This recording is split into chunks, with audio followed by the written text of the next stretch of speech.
छत्रपती शिवाजी महाराज ही महाराष्ट्राच्या अस्मितेचा आत्मा आहे, केंद्रबिंदू आहे. आणि महाराष्ट्र हा सातवाहन काळापासून घडत आलेला महाराष्ट्र आहे. सातवाहन धनगर होते, यादव गवळी होते, छत्रपती शिवाजी महाराज मराठे होते. म्हणून आज सातवाहनांचं अस्मिता करून धनगर समाजाने वाद निर्माण करायचे का? किंवा गवळी समाजाने यादव गवळी होते म्हणून त्याच्यावर वाद निर्माण करायचे का? असं झालं तर मग घराघरात युद्ध चालू होतील महाराष्ट्रामध्ये. बेकायदा एखाद्या सरकारी जागेत सुद्धा पुतळा रातोरात उभारणं हे बेकायदेशीर कृत्य आहे, गुन्हेगारी कृत्य आहे, हे अपराध आहे.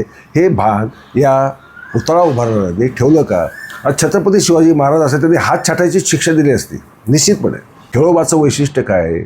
आज ते या धनगर समाजाचे 18 पगड जातींचे धर्मगुरू म्हणून मानले जातात. तिथे जेव्हा भाकणूक होते त्यावेळेस सर्व समाजाचे लोक लाखोच्या संख्येमध्ये गोळा होत असतात. हे ऐक्याचं, सामाजिक ऐक्याचं प्रदर्शन आहे. आपल्याला जात बदनाम नाही करायची, तिचा गौरव वाढवायचा आहे. महाराजा यशवंतराव होळकर आहेत, मल्हारराव होळकर आहेत, अहिल्यादेवी आहे की ज्यांनी अक्षरशः जोडायचंच काम केलं आयुष्यभर. आयुष्यभर अख्खा देश जोडला त्यांनी. कन्याकुमारीपासून रामेश्वरमपासून ते काश्मीरपर्यंत आणि सोमनाथपासून ते कामाख्यापर्यंत, उत्तर दक्षिण पश्चिम पूर्व या साऱ्या दिशामध्ये जोडायची कामं केली, निर्मितीची कामं केली, तोडायची कामं नाही केली. निर्मिती कार्य केली. या महान महिलेचा आदर्श समाजाने, सर्वच समाजाने ठेवला पाहिजे. कोण कोणाला पाहून घेईल, कोण कोणाला मारेल, कोण कोणाला ठोकेल, अशा प्रकारे जाहीरपणे भाषा केली जाते. हे गुन्हेगारी कृत्य. पोलिसांनी सुद्धा याकडे गंभीरपणे पाहिला पाहिजे. प्रशासनाने अशी कोणी असो वक्तव्य करणार, मग धनगर असो का मराठा असो, त्याला जो समाजात तेढ माजवेल त्याला जागच्या जागी धडा शिकवला पाहिजे. नाही तर हे असंच वाढत जाणार. सर्व देवता महाराष्ट्रातल्या महत्त्वाच्या, महाराष्ट्रातल्या देवता या बा पदांत आहेत. ज्योतिबा, विठोबा, खंडोबा, बिरोबा, खेळोबा, ह्या सगळ्या बा पदांत देवता या सगळ्या धनगरांची निर्मिती आहे. छत्रपती शिवाजी महाराजांनी धर्मांना सुद्धा कधी हे केलं नाही. सुरतवर ज्याला स्वारी केली, बायबल हाती लागलं समजा कुठे, तर पायतळी तोडू नये म्हणून ते चर्चला जाऊन ते परत द्यायचे. बायबल असो, कुराण असो, कुराण असेल तर मुस्लिमाकडे परत द्यायचे. कोणाचा अवमान करणं हा त्यांचा हेतू नव्हता ना. मग शिवाजी महाराजांपासून आम्ही हेच शिकलो का? कल्याणच्या सुभेदाराची दंतकथा जी सांगितली जाते त्यात ती काय दाखवते की एक दाक्षिण्य, औदार्य, एक सहिष्णुपणा. हा सहिष्णुपणा हा खरं तर महाराष्ट्र धर्म आहे. हे महाराष्ट्राच्या मनामध्ये खऱ्या अर्थाने एकमेकांवर प्रेम आहे. परंतु त्या प्रेमामध्ये मिठाचा खडा टाकून किंवा विष कालवून जर आपण द्वेषामध्ये जर रूपांतर करण्याचा प्रयत्न करत असू तर मला असं वाटतं की आपण सारे मिळूनच अत्यंत गंभीर चूक करत आहोत. आणि आपल्याला एक क्षण थांबवून विचार करण्याची गरज. सरकार एकीकडे धर्माचं म्हणतंय, आम्ही धर्माचे रक्षक आहोत म्हणतं, आणि दुसरीकडे धर्माचे रक्षण करणारी आद्य महिला अहिल्यादेवी त्यांचं मात्र विटंबना करते. त्यांच्या घाटसुद्धा उद्ध्वस्त केला, सगळंच उद्ध्वस्त करून टाकलं. ते म्हणजे दिसतच होतं. त्यावेळेस मात्र संतापाचा एक शब्द इथून उठला नाही. त्यावर मीच काय जे करायचं असेल ते केलं. समाजातल्या अनेक लोकांना अजूनही BJPची रणनीती, संघाची रणनीती समजत नाही. आणि ती समजत नाही आणि हे केवळ ते फक्त धर्माचे रक्षक म्हणून मिरवतात. पण ते धर्माचे रक्षक नाही तर धर्माचे भक्षक आहेत. ते हिंदू विरोधी आहेत, ते हिंदू नाही आहेत. त्यांना हिंदू म्हणणं म्हणजे हा खरं तर इतिहासाचाही अपमान आहे. कारण महाराष्ट्रच मुळात धनगरांनी स्थापित केलेला आहे. हे आपण विसरतो. कारण महाराष्ट्र. नमस्कार, लय भारीमध्ये आपल्या सगळ्यांचं स्वागत. सोलापूरमध्ये एक वाद पेटलेला आहे आणि दुर्दैव हे की शिवाजी महाराजांच्या पुतळ्यावरून तो वाद पेटलेला आहे. म्हणजे बघा की हा अख्खा महाराष्ट्र किंबहुना देश, अगदी पाकिस्तानपर्यंतचा जो भाग आहे तो शिवाजी महाराजांच्या मराठा साम्राज्याचा भाग होता. आणि हे सगळं साम्राज्य शिवाजी महाराजांचंच आहे आणि त्यांच्या पुतळ्यावरून वाद पेटलेला आहे. हे किती मोठं दुर्दैव आहे. आणि या पार्श्वभूमीवर शिवाजी महाराजांसारख्या एवढ्या मोठ्या महान राजाबद्दल हा वाद पेटतो. तर तो वाद इतिहासाच्या अंगाने समजून घेण्यासाठी मी इतिहास संशोधक संजय सोनवणी यांच्या घरी आलेलो आहे. मी त्यांच्यासोबत चर्चा करणार आहे. तर संजय सोनवणी सर, लय भारीमध्ये आपलं स्वागत. तर सर, माझा पहिला प्रश्न असा आहे की शिवाजी महाराजांविषयी कुठला वाद असूच शकत नाही. आणि त्यांच्या पुतळ्यावरून वाद होतोय. मुळात म्हणजे जे लोक पुतळा बसवत आहेत त्यांची तेवढी पात्रता आहे का, आणि पुतळा बसवताना ज्या पद्धतीने ते शिवीगाळ करतायत, तरी कसं वाटतंय सगळं हे तुम्ही बघितल्यानंतर? तुम्ही अभ्यासक आहात इतिहासाचे. नाही, जे घडतंय महाराष्ट्रामध्ये गेल्या बराच काळामध्ये नुसतं ही घटना नाही, शिवाजी महाराजांच्या पुतळ्यावरनं अनेक वाद झालेले आहेत. शिवाजी महाराजांच्या पुतळ्यावरनं अनेक वाद महाराष्ट्रात झालेले आहेत, अनेक शहरांमध्ये झालेले आहेत. आणि आताचा जो अंजनगावचा जो वाद आहे तो तर अत्यंत दुर्दैवी आणि खरोखरच समाजामध्ये तेढ माजवणारा, आणि कारण नसताना दोन समाज जे खरं ज्यांनी महाराष्ट्र घडवला त्यांच्यामध्ये भांडण पेटवायचं आणि त्यांचं एक राजकीय ध्रुवीकरण करायचं, हा सगळा राजकीय डाव आहे असं मनापासून वाटतं. छत्रपती शिवाजी महाराजांचा राजकारणासाठी उपयोग करायला कुठून सुरुवात झाली हे आपल्या साऱ्या महाराष्ट्राला माहीत आहे. आणि आता ते केवळ राजकीय ध्रुवीकरण करण्यासाठी शिवाजी महाराज हे फक्त काय विशिष्ट समाजाचेच होते, इतर समाजाजून काही त्याच्याशी संबंधच नाही असं दाखवण्यासाठी अनेक बेकायदेशीररित्या पुतळे बसवले गेले होते आणि काही हलवण्यात सुद्धा आलेले आहेत. माझ्यासमोर दोन प्रश्न येतात की महाराष्ट्र गव्हर्नमेंटने अरबी समुद्रामध्ये छत्रपती शिवाजी महाराजांचा भव्य पुतळा उभारण्याची पायाभरणी केली होती. अगदी नरेंद्र मोदी तिथे आले समुद्रात गेले होते. परंतु त्याचं काय झालं, त्याचा प्रश्न मात्र महाराष्ट्रातल्या कोणालाही पडू नये, लोकांनी सरकारला जाब विचारू नये, प्रश्न विचारू नये, हे एकीकडे चाललं आहे. आणि इकडे समाजकंटक, मी समाजकंटक हा शब्द वापरेल, हे समाजकंटक काय करतायत की एखादा पुतळा रातोरात बेकायदा बसवायचा, आणि तो आता छत्रपती शिवाजी महाराजांचा म्हटल्यानंतर स्वाभाविक आहे की सर्व समाजांना त्यांच्याबद्दल आदर आहे, सन्मान आहे, किंबहुना महाराष्ट्राची ती अस्मिता आहे, महाराष्ट्राचं दैवत आहे. असं असताना त्यांचा वापर करून वाद निर्माण करायचा, तेढ निर्माण करायची, असा काहीतरी धंदा महाराष्ट्रात सुरू आहे. आता अंजनगावचं प्रकरण आपण पाहिलं तर समजा मंदिराच्या बाहेर तो पुतळा आहे, सरकारी जागेत आहे, परंतु सरकारी जागेतसुद्धा कोणताही पुतळा छत्रपती शिवाजी महाराजांचा असो, चंद्रगुप्त मौर्याचा असो, सातवाहनांचा असो किंवा अन्य कोणत्याही व्यक्तीचा असो, बेकायदा एखाद्या सरकारी जागेतसुद्धा पुतळा रातोरात उभारणं हे बेकायदेशीर कृत्य आहे, गुन्हेगारी कृत्य आहे, हे अपराध आहे. हे भान या पुतळा उभारणाऱ्यांनी ठेवलं का? आज छत्रपती शिवाजी महाराज असे त्यांनी हात छाटायची शिक्षा दिली असती निश्चितपणे, आणि त्यांनी तसे दिलेले आहेत, आपल्या सर्वांना माहीत आहे. ते अत्यंत न्यायनिष्ठुर होते, न्याय कठोर होते, आणि त्यांनी जी महाराष्ट्राला शिकवण दिली की ज्या शिकवणीवर आज महाराष्ट्र चालतो, किंवा महाराष्ट्राच्या मनामनात प्रत्येकाच्या मनामध्ये छत्रपती शिवराय, त्यांचं रूप, त्यांचं बुद्धिमत्ता, त्यांचं रणकौशल्य, त्यांचं मुत्सद्दीपण आणि त्यांची स्वप्न अफाट अचाट महाराष्ट्राबाहेर साम्राज्य वाढवायची सुरुवात छत्रपती शिवाजी महाराजांनी केली. आणि त्यांचे अनुयायी म्हणवणारे, जय शिवाजी जय भवानी म्हणणारे लोक आज त्यांच्या शिकवणीवर अक्षरशः हरताळ फासत आहेत. हरताळ नुसता फासत नाहीत, या वादामध्ये छत्रपती शिवाजी महाराजांना ओढून छत्रपती शिवाजी महाराजांची एक प्रकारे अवहेलना करत आहेत, अवमान करत आहेत, हे आपण लक्षात घ्यायला पाहिजे. प्रश्न पुतळ्याचा नाही आहे, पुतळे हजारो आहेत, लाखो आहेत, परंतु पुतळे आले म्हणजे त्यांचं विचार, त्यांचं कर्तृत्व माणसाच्या अंगात येतं अशाचा भाग नाही. ते अंगात यायचं असेल तर त्यांचे विचार, त्यांचा इतिहास हा नीट अभ्यासला पाहिजे. आणि इतिहास शिवाजी महाराजांचा अभ्यासला तर कोणीही माणूस असं अपकृत्य करायची हिंमत करणार नाही, कारण त्याच्या मनात मग धास्ती असेल की हे छत्रपती शिवाजी महाराज जर असते तर त्यांनी काय केलं असतं. तर छत्रपती शिवाजी महाराजांनी अशा कृत्याला बेधडक कडेलोट केला असता, हात तोडले असते, पाय तोडले असते, चौरंग केला असता, हे आपण विसरतो आणि अशा कृत्य करायला धरतो. हा छत्रपती शिवाजी महाराजांचा सन्मान नव्हे, हा एक प्रकारे अवमान आहे. आणि समजा मंदिराच्या जागेत ते जर पुतळा बांधला असेल तर त्या मंदिराच्या ट्रस्टची किंवा कोणाची परवानगी न घेता, त्यांच्याशी कसली बोलणी न करता बेधडक रातोरात तिथं पुतळा जर बसवला असेल तर ते अजून गुन्हेगारी कृत्य घडतं. म्हणजे सरकारी जागेवर असो की मंदिराच्या जागेवर असो, ते दोन्ही अतिक्रमण आहेत, अनधिकृत आहेत, बेकायदेशीर आहेत. आणि बेकायदेशीर असल्यामुळं त्या पुतळ्याची सन्मानपूर्वक, आणि मी ऐकलं आहे की धनगर समाजाने ही तयारी दाखवली की हा पुतळा आम्ही योग्य जागी सन्मानपूर्वक बसवू, फक्त इथे नको. कारण अंजनगावचं वैशिष्ट्य काय आहे, खेळोबाचं वैशिष्ट्य काय आहे, आज ते या धनगर समाजाचे 18 पगड जातींचे धर्मगुरू म्हणून मानले जातात. तिथे जेव्हा भाकणूक होते त्यावेळेस सर्व समाजाचे लोक लाखोच्या संख्येमध्ये गोळा होत असतात.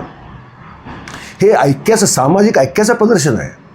आणि आपण असं काहीतरी कृत्य करून त्या सामाजिक ऐक्यामध्ये काहीतरी बाधा आणण्याचा नकळतपणे गुन्हा करतो आहे याचं भान या ज्यांनी पुतळा बसवला त्यांनी ते ठेवायला पाहिजे होतं.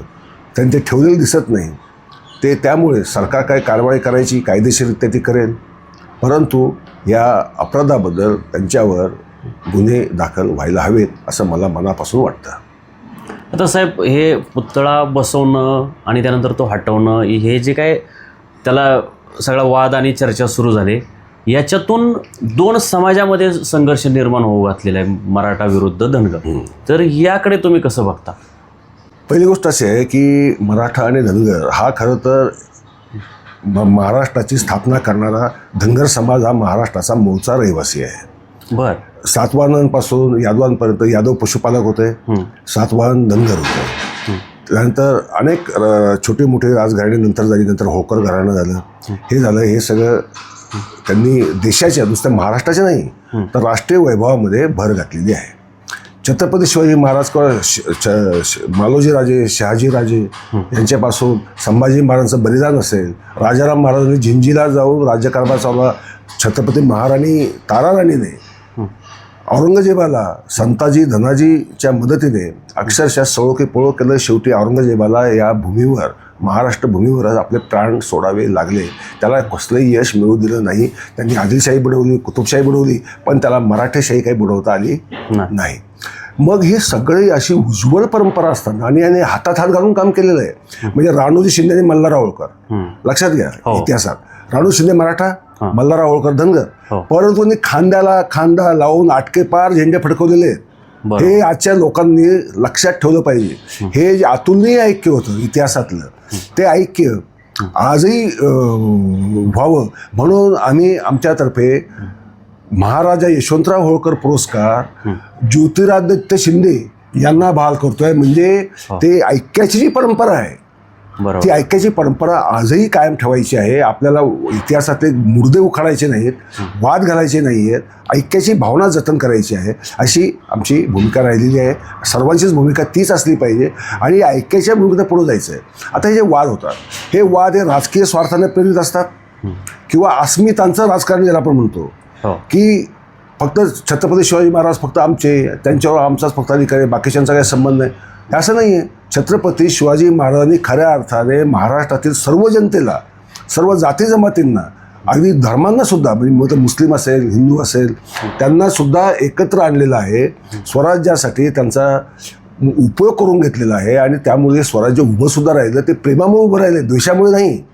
द्वेषाच्या पायावर कोणतीही संस्कृती उभी राहत नसते. द्वेषाच्या पायावर नेहमी द्वेषच निर्माण होतो. रक्त नेहमी रक्ताची मागणी करते, ही पुरातन म्हण आहे. आणि ही पुरातन म्हण आजच्या काळात, आपण 21व्या शतकात आलो आहे, ज्ञान विज्ञानाच्या युगात आलो आहे, अशा काळामध्ये आपण ह्या चुकीच्या गोष्टींना समर्थन करून किंवा त्याला अस्मितेचं नाव देत आपल्या महनीय पुरुषांचा अपमान करत जर अशी कृत्य करणार असो तर ते काही छत्रपती शिवाजी महाराजांना आवडणार नाही, जोही सुजाण नागरिक आहे त्याला आवडणार नाही. आणि चौथी गोष्ट महत्त्वाची की आपण आज लोकशाहीत राहतोय, लोकशाहीचे काही कायदे कानून आहेत, ते कायदे कानून आपण घटनात्मकदृष्ट्या पालन करायला बद्ध आहोत, प्रतिबद्ध आहोत. अशा स्थितीत कोणी कोणाच्याही जागेमध्ये, कोणते सरकारी असो की बिगर सरकारी असो, तेथे बेकायदा छत्रपती शिवाजीचा पुतळा असो, मंदिर असो किंवा एखादं बांधकाम असो कोणतेही, ते करणं हे मुळात बेकायदेशीर कृत्यामध्येच गणलं जातं. म्हणजे हा घटनाद्रोहसुद्धा आहे, लक्षात घ्या. हा घटनेचा सुद्धा द्रोह आहे, लोकशाहीचा अपमान आहे. म्हणजे भारतीय लोकशाही आज घटनेच्या पायावर उभी आहे, त्या पायाला आपणच हादरा देतो आपल्या हाताने. सामाजिक ऐक्य प्रस्थापित करण्याऐवजी आपण समाजामध्ये दुभंग निर्माण करतो आहे, एकमेकाकडे संशयाने पायाला लावायची वृत्ती निर्माण करतो आहे, शिवीगाळ करतो आहे. अशा शिव्या की ज्या शिव्या देणं सुद्धा गुन्हा आहे, अशा घाणेरड्या शिव्या जर दिल्या जात असतील तर मला असं वाटतं की महाराष्ट्राची संस्कृती, महाराष्ट्र धर्म हा लयाला जातो आहे की काय, असं वाटण्याची ही स्थिती आहे. म्हणजे संतांनी महाराष्ट्र घडवला, छत्रपती शिवाजींनी महाराष्ट्र घडवला, नंतर शिंदे होळकर घराण्याने महाराष्ट्र घडवला. यांच्या घडवण्याला आम्ही आमच्या हाताने सुरुंग लावतो आहोत, आम्ही ते उद्ध्वस्त करतो आहोत. आणि महाराष्ट्राची अस्मिता, जी खरी अर्थाने असं सांस्कृतिक अस्मिता, धार्मिक अस्मिता, म्हणजे धर्म म्हणजे इथे हिंदू मुस्लिम असा नव्हे, हा धर्म म्हणजे महाराष्ट्राच्या आशा, आकांक्षा, स्वप्न याचा एकूणातला मेळ म्हणजे महाराष्ट्र धर्म. ह्या महाराष्ट्र धर्माला आम्ही सुरुंग लावून काय करतोय? फाटाफूट करायचा प्रयत्न करतोय, द्वेष निर्माण करतोय, रक्ताचीच मागणी करतोय. कोण कोणाला पाहून घेईल, कोण कोणाला मारेल, कोण कोणाला ठोकेल, अशा प्रकारे जाहीरपणे भाषा केली जाते. हे गुन्हेगारी कृत्य पोलिसांनी सुद्धा याकडे गंभीरपणे पाहिलं पाहिजे. प्रशासनाने अशी कोणीही असो वक्तव्य करणार, मग धनगर असो का मराठा असो, त्याला जो समाजात तेढ माजवेल त्याला जागच्या जागी धडा शिकवला पाहिजे. नाही तर हे असंच वाढत जाणार. महाराष्ट्रात आपण पाहतो गेल्या 8-15 दिवसाच्याच गोष्टी पाहिल्या तर कोण काय वक्तव्य करतंय अगदी वादग्रस्त, म्हणजे अक्षरशः म्हणजे महाराणी ताराराणी या जैन होत्या असं वक्तव्य एकाने केलं, मराठी भाषा एका जैनाने निर्माण केली असं वक्तव्य एकाने केलं. म्हणजे ही अशी अनैतिहासिक, ज्याला इतिहासाचा कसलाही काडी मात्र आधार नाही, अशी वक्तव्य करून होतंय काय? समाजामध्ये भांडणं, एकमेकाकडं संशय. मला जैन आणि हिंदूंमध्ये वादच निर्माण झाला ना त्यामुळे, कारण नसताना. म्हणजे आपण आपल्या वक्तव्याचा, आपल्या कृत्याचा समाजावर काय परिणाम होतो हे पाहावं लागतं. छत्रपती शिवाजी महाराजांनी, संभाजी महाराजांनी, राजाराम महाराजांनी, ताराराणींनी ह्या किंवा कोल्हापूरच्या शाहू महाराजांनी समाजाला एकत्र आणण्याचं काम केलं. मतभेद नाही पाहिजेत, मनभेद नाही पाहिजेत, परंतु ऐक्य असलं पाहिजे. एकमेकांना पूरक असं क्रिएटिव्ह, सर्जनशील कृत्य घडत गेली पाहिजेत. आणि त्यातनं खऱ्या अर्थाने शिवाजी महाराजांची स्मृती जास्त उज्ज्वल होते, जास्त धवल होते, जास्त प्रकाशमान होते.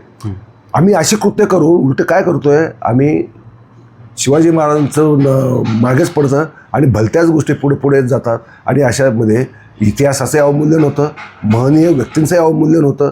आणि तो करण्याचा अपराध आपण मराठी माणसंच करतो आहोत. ही अत्यंत दुर्दैवी, दुःखद आणि खेद वाटणारी गोष्ट आहे. मी या प्रकारचा निषेध करतो. खरं म्हणजे यावर सरकारने योग्य तो निर्णय घ्यावा आणि कायदेशीरपणे जर ते असेल तर काही समस्या नाही आहे. परंतु रातोरात बेकायदा सरकारी जागेत जरी तो उभारला असला तरी ते बेकायदा आहे, ह्यात तर काही शंका नाही. कारण कायदा तेच सांगतो, घटना तेच सांगते. त्याच्यामुळे त्याचं सन्मानपूर्वक धनगर समाजाने जसं म्हटलं आहे त्याप्रमाणे सर्वांनीच मिळून, म्हणजे धनगर समाजाने नव्हे, सर्वांनी मिळून त्या पुतळ्याची अशा रीतीने उभारणी करावी की सगळ्यांना बघून अभिमान वाटला पाहिजे. ते बघून कोणाच्या मनात तेढीचं निर्माण नाही झालं पाहिजे की अरे आम्ही यांना धडा शिकवण्यासाठी इथं पुतळा बसवला. अरे हे काय? आपण कोणाला धडा शिकवण्यासाठी, कोणाला खिजवण्यासाठी, कोणाला डिवसण्यासाठी जर असं कृत्य करत असो तर मला असं वाटतं हे आपल्या इतिहासाला धरून नाही, आपल्या वर्तमानाला धरून नाही आणि भविष्याचं हे कृत्य मारक आहे. हे कृत्य महाराष्ट्राच्या भविष्याला हिताचं नाही. आता सर, शिवाजी महाराजांचा तो पुतळा बसवित असताना तो जो कार्यकर्ता आहे आवारे, बाळराजे आवारे, तो घाणेरड्या शिव्या देतोय. आता त्यानंतरही दोन समाजगट तिथं एकत्र येऊन, सगळे लोक एकत्र येऊन ते प्रकरण मिटवण्याचा प्रयत्न करतायत. त्यानंतर ते लक्ष्मण हाके तिथे जाऊन ते अधिक चिघळवण्याचा प्रयत्न करतायत. तर हे जबाबदार लोक, म्हणजे तुम्ही स्वतःला सामाजिक कार्यकर्ता किंवा सामाजिक नेते म्हणून घेता, म्हणजे ते आवारे असतील किंवा लक्ष्मण हाके असतील, तर हे जे जबाबदार लोक आहेत तेच बेजबाबदार वागतायत. त्याकडे तुम्ही कसं बघता? एक तर हे महाराष्ट्रात दुर्दैव आहे. महाराष्ट्रामध्ये असे बेजबाबदार बोलणाऱ्यांची संख्या दिवसेंदिवस वाढत चालली. प्रत्येक जाती जमातीमध्ये अशा प्रकारची विकृत विधानं करून किंवा अनैतिहासिक विधानं करून समाजामध्ये तेढ मारण्याचे प्रयत्न करतात. त्यांना प्रसिद्धी मिळते किंवा त्याच्या राजकीय स्वार्थ असतात ते भागले जातात आणि किंवा लोकप्रियता मिळते, ज्याला आपण चीप पब्लिसिटी किंवा स्वस्त लोकप्रियता म्हणतो, हे अशा प्रकारची मिळते. आता आपण कोणाच्या बाजूने उभं राहायला पाहिजे? आम्ही तोडणाऱ्यांचे नव्हे तर जोडणाऱ्यांच्या बाजूने आहोत. बरोबर. त्यामुळं मराठा समाजातली, धनगर समाजातली जे लोक ऐक्य साधून परस्पर सहकार्याने हे काम कडेला देण्याचा प्रयत्न जे करतायत आणि शांततेने वागू इच्छितात आणि सन्मानाने एकमेकांचा सन्मान ठेवून योग्य तो सन्मान ठेवून जे निर्णय घेत आहेत त्याच्या पाठीशी आपण उभं राहायला पाहिजे. ज्यांची वक्तव्य किंवा कृत्य किंवा शिवी गाळ वगैरे किंवा धमक्या या समाज तोडणाऱ्या आहेत, मनं तोडणाऱ्या आहेत, त्यांच्या मागे समाजाने उभं राहू नये. कोणत्याही समाजाने अशा लोकांना थारा देता कामा नये. कारण अशी लोक हे समाज घातकही असतात, समाज विघातक असतात, हे आपण विसरून चालणार नाही. आणि सर्वच जाती जमातीतल्या लोकांनी घ्यायचा धडा आहे की अशी माणसं शेवटी विनाशच आणतात, कोणत्याही जातीचं भलं करत नाही, जात बदनाम करतात. हे आपण लक्षात घेतलं पाहिजे. आपल्याला जात बदनाम नाही करायची, तिचा गौरव वाढवायचा आहे. महाराजा यशवंतराव होळकर आहेत, मल्हारराव होळकर आहेत, अहिल्यादेवी आहेत की ज्यांनी अक्षरशः जोडायचंच काम केलं आयुष्यभर. आयुष्यभर अख्खा देश जोडला त्यांनी. कन्याकुमारीपासून रामेश्वरमपासून ते काश्मीरपर्यंत आणि सोमनाथपासून ते कामाख्यापर्यंत उत्तर दक्षिण पश्चिम पूर्व या साऱ्या दिशामध्ये जोडायची कामं केली, निर्मितीची कामं केली, तोडायची कामं नाही केली. बरोबर. निर्मिती कार्य केली. या महान महिलेचा आदर्श समाजाने, सर्वच समाजाने ठेवला पाहिजे. तो आपण तिला सोडू आणि आपण जर अशा प्रकारे जर विधान करायला लागलो. मला एक गोष्ट इथे आठवते, सांगू इच्छितो. अनंत फंदी नावाचा एक कवी होता. तो लावण्या लिहायचा, शृंगारिक लावण्या लिहायचा. अहिल्यादेवींची त्याची भेट झाली. अहिल्यादेवींनी त्याला सांगितलं की बाबा रे, तू चांगला कवी आहेस, पण तुझी काव्यशक्ती ही निर्मितीसाठी वापर, चांगलं सांगण्यासाठी वापर. आणि त्यापासून त्याने लावण्या लिहिणं सोडून दिलं. त्याला लोकांनी लोक तमाशाचे फड सुद्धा आग्रह करायचे. त्याने परत आयुष्यामध्ये कोणती लावणी लिहिली नाही, उलटी भक्तिमय, प्रेममय, करुणामय अशी कवनं लिहिली.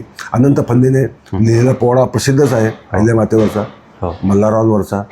तर अशी महान लोक, अशी जोडणारी लोक इतिहासाने दिलीत.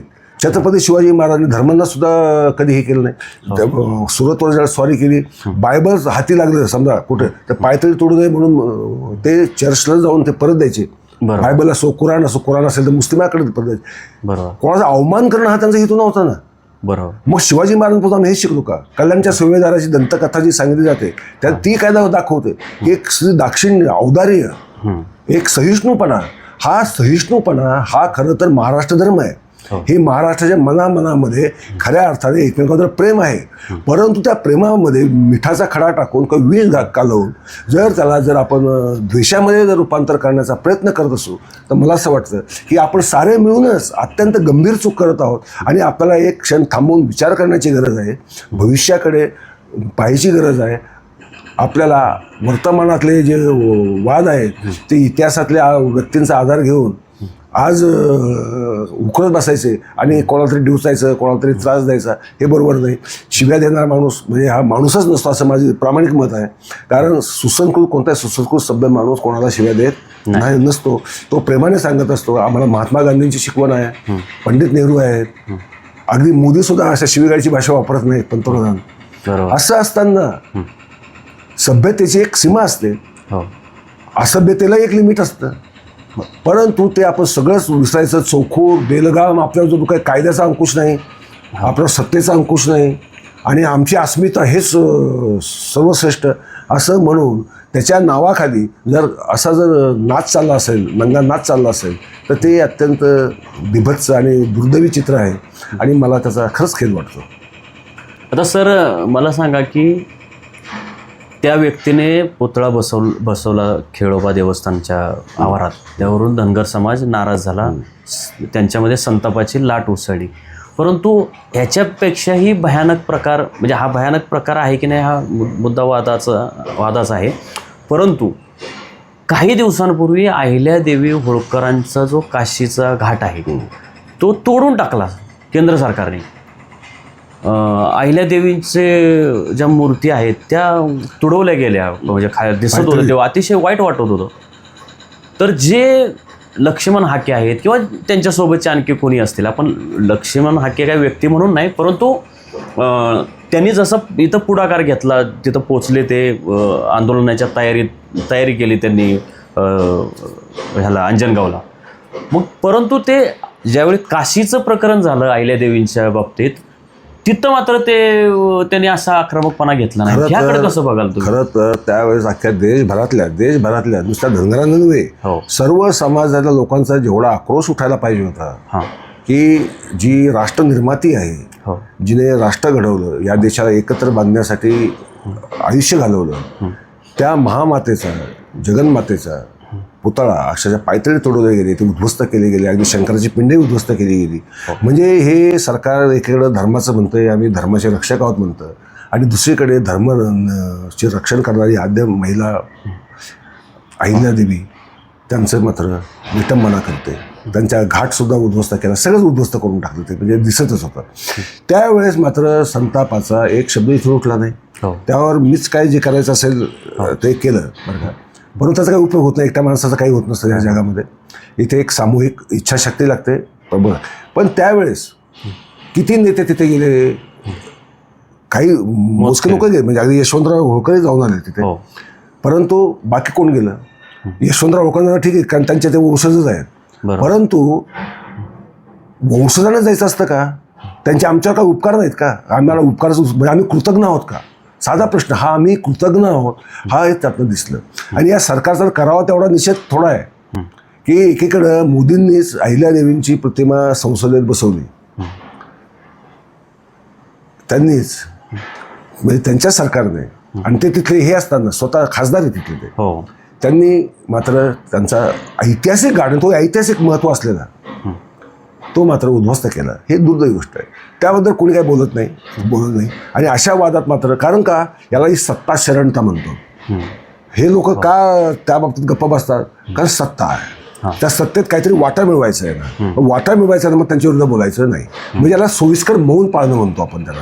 बरोबर, सोयीस्कर मौन, सायलेन्स बाळगायचा, बस चुप, बोलायचं नाही. कारण मग किती ते काही होऊ दे. मग अशा वृत्ती असेल तर ते राजकीय नेतृत्व अशा निर्माण होत नाही, सामाजिक नेतृत्व नाहीच नाही. आणि वैचारिक नेतृत्व काय, विचारांचाच अभाव आहे, तर वैचारिकपणा येणार कुठनं? हा सरळ प्रश्न आहे. त्यामुळे हा जो वाराणसीचा प्रश्न आहे, काशीचा जो प्रश्न आहे, तो खरं तर अख्ख्या देशानेच उचलायला पाहिजे होता आणि पंतप्रधानांना माफी मागायला लावायला पाहिजे होती. परंतु आपण ते केलं, किंवा योगींना नाही पंतप्रधान मागत, किमान योगींनी तरी माफी मागावी असा दबाव निर्माण करता यायला पाहिजे होता. तो आपण करण्यामध्ये आपण अपयशी ठरलो. आणि आपण ज्या याच्यामध्ये जो वाद सामोपचाराने मिटू शकतो, जे गैरसमज दूर केले, चर्चेने दूर होतात, संवादातनं अनेक वाद मिटतात. संवाद करण्याची तयारी पाहिजे. पण त्याच्याऐवजी आपण संवाद होणारच नाही अशी जर वक्तव्य करत गेलो तर काय होईल? संवाद बंद होईल. वाढेल काय? द्वेष वाढेल, तिरस्कार वाढेल. मग त्यांनी एक शिवी दिली, हा 2 शिव्या देणार, यांनी 2 दिल्या, तो 4 देणार, तो 4 देणार, 8 देणार. म्हणजे हे फक्त गुणोत्तराने वाढत जाणार. यातनं कोणत्याही स्थितीमध्ये सामंजस्य निर्माण होण्याची कोणत्याही समाजामध्ये शक्यता राहत नाही. आणि सामंजस्याचे पूल तोडायचे नसतात, जोडायचे असतात. आपल्याला माणसं जोडायची आहेत, तोडायची नाही आहेत. आपण त्यासाठी आहोत. आपला माणूस काय म्हणतात? आपण अमाणूस नाही, आपण काय राक्षस नाही, सैतान नाही, असुर नाही. आपण माणूस आहोत, तर माणुसकीने वागलं पाहिजे. आपण आपल्या संस्कृतीचा अभिमान बाळगतो, आपल्या पूर्वजांचा अभिमान बाळगतो. मग आपण त्याप्रमाणे वागतो का? हा प्रश्न आपण स्वतःला विचारायला पाहिजे ना. बरोबर. तो विचारतो का? आपण विचारत नाही. केवळ फुकटची प्रसिद्धी मिळते म्हणून भडक काहीतरी बोलून जायचं, काहीतरी विधान करायचं. आणि अनेक राजकीय नेत्यांनाही सवयच आहे, म्हणजे त्याच्यामध्ये अपवाद कोणी नाही. परंतु सामाजिक राजकीय स्वरूपाचे राजकीय लेवलवरची विधानं एक वेळ तुम्ही माफ करू शकता. पण जिथे सामाजिकता निर्माण होते अशा ठिकाणी फार जबाबदारीने बोललं पाहिजे, फार जबाबदारीने वागलं पाहिजे.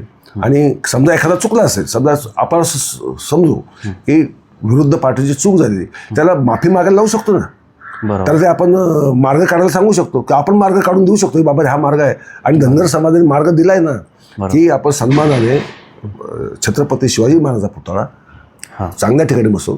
आणि लक्षात ठेवा, परत एकदा सांगतो, छत्रपती शिवाजी महाराज ही महाराष्ट्राच्या अस्मितेचा आत्मा आहे, केंद्रबिंदू आहे. आणि महाराष्ट्र हा सातवाहन काळापासून घडत आलेला महाराष्ट्र आहे. सातवाहन धनगर होते, यादव गवळी होते, छत्रपती शिवाजी महाराज मराठे होते. म्हणून आज सातवाहनांचं अस्मिता करून धनगर समाजाने वाद निर्माण करायचे का? किंवा गवळी समाजाने यादव गवळी होते म्हणून त्याच्यावरून वाद निर्माण करायचे का? असं झालं तर मग घराघरात युद्ध चालू होतील महाराष्ट्रामध्ये. हे आपल्याला पाहिजे का? म्हणजे आपण म्हणतो ना कधी महाराष्ट्राचा बिहार होत चाललाय. मी म्हणतो बिहारचा महाराष्ट्र होतोय आता. हां बरं, ते सुधारायला लागले आता. ते सुधारायला लागले. आम्ही सुधरत नाही. आम्ही दिवसेंदिवस आमचा बुडत्याचा पाय खोलात म्हणतो ना, तो खोलात आहे. महाराष्ट्र एक नंबरचं राज्य होतं, आज राहिलंय का नाही राहिलं? ते आमच्या ह्या कर्तृत्वामुळं. आमची कर्तृत्व अशी, आम्ही शिक्षणात मागे, ज्ञानात मागे, आम्ही अर्थ उद्योगात मागे, व्यापारात मागे, सगळ्या गोष्टी आम्ही मागच आहोत. आणि रुबा मात्र फक्त पूर्वजांच्या नावावर करत असतो. बरोबर. पूर्वजांनी ज्यावेळेस हे पराक्रम गाजवले किंवा महान कार्य केली, त्यांना तर किती विपरीत स्थितीनं जावं लागलं असेल. तेव्हा समाज तर अशिक्षित होता, अडाणी होता. पण आता अशी म्हणायची वेळ आली की शिकलेले हुकलेले हे आधीचा अडाणी समाज हा जास्त समजदार होता. महात्मा गांधींचे अनुयायी जे होते भारतभरचे 30 कोटी, ते कोण तेव्हा शिक्षण भारतात होतं किती? 2% फक्त. 98% अशिक्षित लोकांना सोबत घेऊन महात्मा गांधींनी क्रांती केली, स्वातंत्र्य मिळवलं.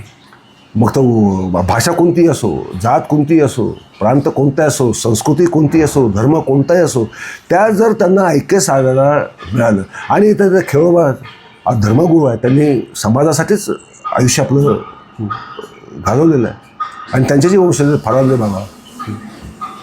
फरांदे बाबांच्या भाकणुकीसाठी लाखो लोक गोळा होत असतात. आणि ते सगळे असतात, हे काय फक्त धनगर नसतात तिथे.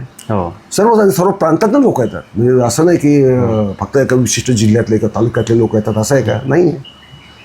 मग आपण हे त्या दुसऱ्यांच्या भावनेचा आदर करता यायला पाहिजे ना. एक प्रत्येक समाजाची कशानं कशावर श्रद्धा हे असतेच. प्रत्येकाचं कुलदैवत असतं, कुलदैवतावर श्रद्धा असते. एखादा महत्त्वाचा कोणते संत स्वामी होऊन गेलेला असतो त्याच्यावर पण. आज महाराष्ट्रात तुकाराम महाराज असतील, त्यांच्याकडे कोणत्या जातीचे म्हणून बघत नाही ना आपण. नामदेव महाराज असतील, त्यांच्याकडे कोणत्या जातीचे होते म्हणून बघत नाही ना. त्यांना सारे आपलाच मानतात. मग तो चोखामेळा असो, कान्होपात्र असो, का संत ज्ञानेश्वर असो, त्यांना आपण ज्ञानोबा माऊली म्हणतो. ही ऐक्याची महाराष्ट्राची परंपरा आपण विखंडित का करतो आहोत? विखंडित करता कामा नये. आपण उलट ती जास्त मजबूत कशी करता येईल याच्याकडे आपण लक्ष दिलं म्हणजे त्यांना खऱ्या अर्थाने त्यांच्याबद्दलची कृतज्ञता व्यक्त करणं आहे. त्यांना वाहिलेली योग्य श्रद्धांजली, आदरांजली आहे. तोडफोड करत बसू आम्ही तर आमच्यासारखे महामूर्ख, महानीच जगात कुणी असू शकणार नाही. आम्हाला सुधारायचं आहे का बिघडायचं आहे याचा विचार करण्याची हीच वेळ आहे. कारण वेळ हाताबाहेर झाली. आपण कड्याच्या टोकावर आलो आहे, अक्षरशः टोकावर आलो आहे कड्याच्या. अक्षरशः एक पाऊल अजून खाली उतरलो तर आपला कडेलोटच ठरलेला आहे. मग आपलं कोणी वाचवणार नाही आहे, हे लक्षात ठेवलं पाहिजे. सर, शेवटचा प्रश्न विचारतो की अशा ज्यावेळी घटना घडतात त्यावेळी सरकारचा रोल, सरकारची भूमिका फार महत्त्वाची ठरते. सरकार या अशा वेळी योग्य निर्णय, योग्य पावलं उचलतात. परंतु सध्याचं सरकारच असं आहे की तेच लोकांची माती भडकवतात, तेच आगीत तेल ओतण्याचं काम करतात. तर मग अशा वेळी म्हणजे काय तुम्ही सांगाल समाजालाही आणि सरकारलाही? हे पहा, हे जे सरकार आहे हे कोणाचं ऐकत नाही. त्यांचा स्वतःचा अजेंडा आहे. त्यांचा अजेंडा आहे हिंदू समाजामध्ये फूट पाडायचा, एकमेकांकडे द्वेषाने पायाला लावण्याचा. हा त्यांचा अजेंडाच आहे. आणि तो आजचा नाही आहे, तो फार जुना अजेंडा आहे. म्हणजे अगदी उपाध्याय गुरुजींनी त्यांचं जे एकात्म मानव म्हणून पुस्तक लिहिलं तेव्हापासूनचा हा प्रकार आहे. त्यांना कसल्याही स्थितीमध्ये भारतीय घटनेचं राज्य नको आहे. त्यांना घटना मान्य नाही, त्यांना तिरंगा मान्य नाही. अशा स्थितीमध्ये हे सरकार मुळात विभाजनावर उभं आहे. हे ऐक्यावर उभं नाही आहे. त्यांनी बघा दोन्ही पक्ष फोडले, माणसं पळवली आणि परत त्यांना कचरा पेटीत फेकून दिलं जवळपास. राईट.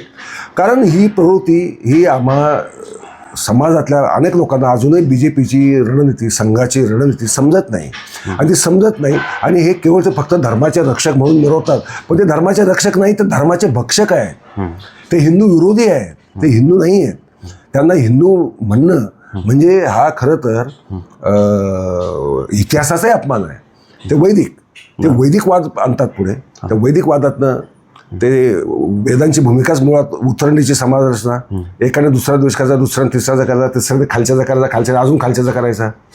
अशा द्वेषाच्या पायावरच मुळात ती संस्कृती, वैदिक संस्कृती उभी आहे. आणि आमची हिंदू संस्कृती द्वेषाच्या पायावर नाही आहे. शिवशक्ती, शिवपार्वती, ही स्त्री पुरुष समानता, यापासून सर्व मानव समान ही हिंदूंची संस्कृती आहे.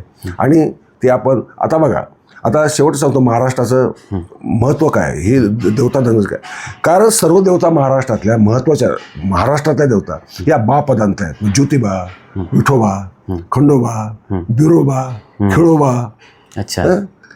ह्या सगळ्या बा पदांत देवता या सगळ्या धनगरांची निर्मिती आहे. कारण बा का, बा म्हणजे पितृपूजा आहे ती. आपण पितृ संस्कृतीला मानणारी पूजा. आणि त्याच वेळेस मायाक्का आहे, त्याच काळू आहे, म्हणजे ही मातृपूजा ही म्हणजे एकाच वेळेस पितृपूजा मातृपूजा या दोन्ही संस्कृती हातात हात घालून वाढणार हे सांस्कृतिक योगदान आहे. आणि ते सांस्कृतिक योगदान सगळे पाळतात. आज काळूबाई कोणाची कुलदेवता नाही आहे, खूप जणांची, ती काही फक्त धनगराची राहिलेली नाही ना. विठोबा तर अख्ख्या महाराष्ट्राचा कुलदैवत मानला जातो. खंडोबा. परंतु या दैवतांची निर्मिती केली कोणी? कारण महाराष्ट्रच मुळात धनगरांनी स्थापित केलेला आहे. हे आपण विसरतो. कारण महाराष्ट्र चराव कुरणांचा प्रदेश होता, आधी निमदुष्काळी होता. त्यामुळे यांची धनगरांची वस्ती इथे सर्वात आधी होणं हे नैसर्गिकदृष्ट्या सुद्धा अगदी सहज शक्य होतं. आणि त्याला पुरातत्वीय पुरावे आहेत. म्हणजे मी काही कोणाची बाजू होण्यासाठी बोलत नाही आहे. पुरातत्वीय पुरावे तेच सांगतात.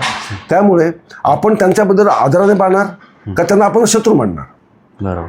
आता मराठा आणि धनगर यात वाद होण्याचे कारण काय की धनगर पशुपालक म्हणजे मेंढपाळ आणि हे शेतकरी म्हणजे स्थिर शेती करणारे लोक. तर भटक्यांची संस्कृती आणि स्थिर लोकांची संस्कृती याच्यातला हा संघर्ष हा जगभर झालेला आहे. तो फक्त महाराष्ट्रात नाही. तो होण्याची मूळ कारण काय आहे की विस्थापिताची संस्कृती ही कम अस्सल असते असा समज या वैदिक लोकांनी करून दिला. अच्छा. वैदिक लोकांनी करून दिला. तसं पाहिलं तर धनगरांच्या संस्कृतीमध्ये स्वतंत्र गाणी आहेत, त्यांच्या म्हणण्याच्या पद्धती आहेत, त्यांचे नृत्य आहेत, ही सगळी स्वतंत्र आहेत. त्यांच्या देवता स्वतंत्र आहेत. अगदी मेंढपाळ सुद्धा भटकताना जातात, त्या प्रत्येक ठिकाणी त्यांचे दगड गोटे ठेवून ते त्यांची बा नावाने पूजा करत असतात. आता याच्यामध्ये काय होतं, एक संघर्ष ज्याला आपण म्हणतो तो सांस्कृतिक असतो, आर्थिक असतो, सामाजिक असतो. कारण जीवन पद्धतीच दोन वेगळ्या आहेत. त्यामुळे तो संघर्ष आहे. परंतु आजच्या शेतकऱ्यांना किंवा मराठ्यांना हे समजायला पाहिजे की याची मूळ कारणं कुठे आहे आणि आपण ती आजही जिवंत काय ठेवतोय. आज मेंढपाळ राहिलेले नाहीत आणि सगळे मराठी शेतकरी राहिलेले नाहीत. अशा स्थितीत आधुनिक युगाला साजेसं आपलं मानसशास्त्र, विचारशास्त्र आपण बदलायला पाहिजे. हे आता सगळ्यांनीच लक्षात घ्यायची गरज आहे. आज लोहाराचं कामं करत नाही, सुताराची कामं करत नाही, शिंप्याचं काम करत नाही. म्हणजे आता सगळी व्यवस्था बदलून गेलेली आमूलाग्र. आपण परत जुन्या प्राचीन काळच्या जाती काही व्यवसायावरनं पडलेल्या त्या जातीनं चिकटून जर आजही बसणार असो आणि त्याचा अहंकार बाळगणार असो की आम्ही श्रेष्ठ, आमच्या समाजाने अमुकला दिलं, तुमच्या समाजाने कोणाला कोण दिला का? म्हणजे मग प्रत्येक जातीने आपापले महापुरुष शोधायचे का? आवश्यकता आहे का? महाराष्ट्र ज्यांनी घडवला त्या सगळ्यांबद्दल आपण कृतज्ञ राहिलं पाहिजे, त्यांच्याबद्दल सन्मान बाळगला पाहिजे. परंतु बेकायदेशीररित्या कोणाचीही प्रतिमा, कोणाचाही पुतळा किंवा कोणाचंही स्मारक बेकायदेशीररित्या कुठेही जर बसवायचं जर प्रयत्न होत असेल तर ते आजच्या घटनेप्रमाणे ते बेकायदेशीर आहे. हे सुद्धा सगळ्यांनीच लक्षात घेण्याची आवश्यकता आहे. त्यासाठी सामाजिक ऐक्याची गरज आहे. ह्या वाद वाढवण्याची गरज नाही. याच्याबद्दल कोणतेही भांडणं व्हावेत, वाद व्हावा असं करूच नाही. त्याची काही गरज, आपण शहाणी माणसं, 4 माणसं, आपण पंच बनायचं ना पूर्वी. ग्रामपंचायत नावच त्याच्यावर पंच बसा ना, 5 पसंत, 5 मुखी परमेश्वर असं आपणच म्हणतो. एकाच्या मुखी परमेश्वर नसतो. एकटा माणूस बोलतो ना, तो त्याच्या मनाला वाटेल तो काही बरळू शकतो. बरोबर.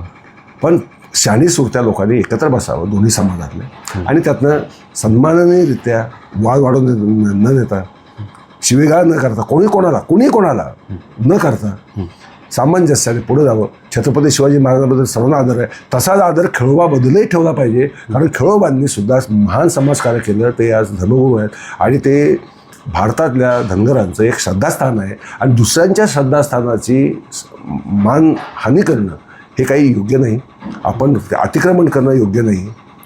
हे सुद्धा मी सांगू शकतो. धन्यवाद सर. तुम्ही लय भारीसोबत संवाद साधला. संवाद साधताना तुम्ही समाजकंटकांना, म्हणजे तो धनगर समाजातला असू द्या किंवा मराठा समाजातला असू द्या, तो समाजकंटकच आहे, त्यांच्यावर कारवाई व्हायला पाहिजे असं सांगितलं.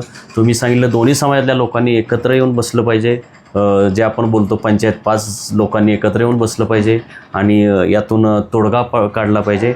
खेळोबाचाही सन्मान झाला पाहिजे आणि शिवाजी महाराजांचाही सन्मान झाला पाहिजे असं तुम्ही सांगितलं. आणि आपण बघूया की ही जी म्हणजे तुमची ही जी मुलाखत आहे ही ह्या सगळ्याच म्हणजे ज्या लोकांनी हे वाद पेटवलेला आहे त्यांना त्यांच्यासाठी ही एक दिशादर्शक ठरेल, इतरांसाठी सुद्धा मार्गदर्शक ठरेल, सरकारला शहाणपणाची ठरेल असं आपण आशा करूया आणि थांबूया.